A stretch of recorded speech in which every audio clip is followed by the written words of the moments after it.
తీర్పుకే ఎక్కువ విలువ ఉంది. అంటే ఇప్పుడు రాజ్యాంగం గొప్పదా? లేకపోతే ఒక ఇద్దరు జడ్జిలు, ఒక జడ్జి ఇచ్చినటువంటి తీర్పు గొప్పదా? అంటే రాజ్యాంగమేమో అన్నిటికంటే ఉన్నతమైందని మళ్ళీ జడ్జిలే చెప్తారు.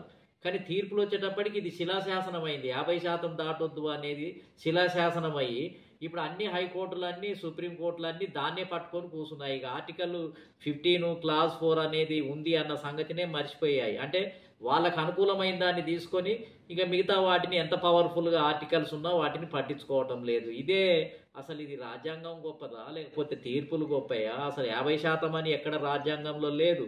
ఒకవేళ మీరు 50% దాటొద్దు అని చెప్తే మీరు రాజ్యాంగ సవరణ చేయండి.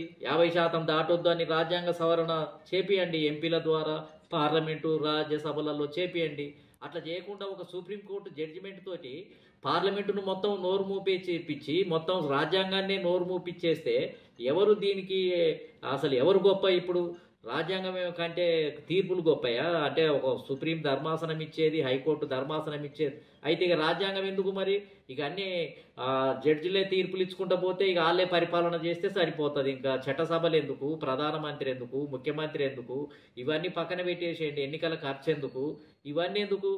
ఇప్పుడు స్థానిక సంస్థలకు సంబంధించి కూడా పాపం రాజీవ్ గాంధీ ప్రధానమంత్రిగా ఉన్నప్పుడు 73వ రాజ్యాంగ సవరణ, 74వ రాజ్యాంగ సవరణలో కనీసం స్థానిక సంస్థలన్న కొన్ని ప్రాతినిధ్యం ఉంటుంది, రిప్రజెంటేషన్, ఎట్లాగే ఎమ్మెల్యే ఎంపీలలో లేదు అని రాజీవ్ గాంధీ పీరియడ్లో రాష్ట్రాలలో రిజర్వేషన్లు స్థానిక సంస్థలలో ఎంతైనా పెంచుకోవడానికి అవకాశం ఉంది అని article 243D, article 243T, T అనేదేమో మున్సిపాలిటీ, అదేవిధంగా డి అనేదేమో గ్రామ పంచాయతీకి సంబంధించి రెండు ప్రధానమైన ఆర్టికల్స్ని పెట్టి రాజ్యాంగంలో చేర్చడం జరిగింది. రాజ్యాంగ సవరణ ద్వారా చేర్చడం జరిగింది. ఇప్పుడు ఈడబ్ల్యూఎస్కు ఎట్లా రాజ్యాంగ సవరణ ద్వారా ఆర్టికల్ 15 క్లాజ్ 6 అని చేర్చడం జరిగిందో అప్పుడు కూడా చేర్చడం జరిగింది.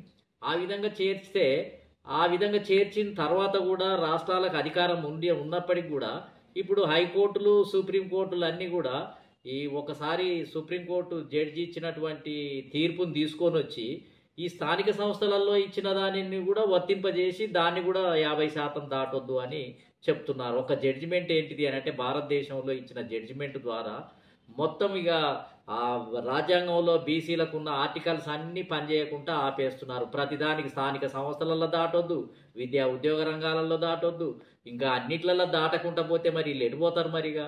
అంటే ఈ దేశంలో బడుగు బలహీన వర్గాలు, నోరు లేని జీవాలకు ఇంకా రక్షణ ఎవరు?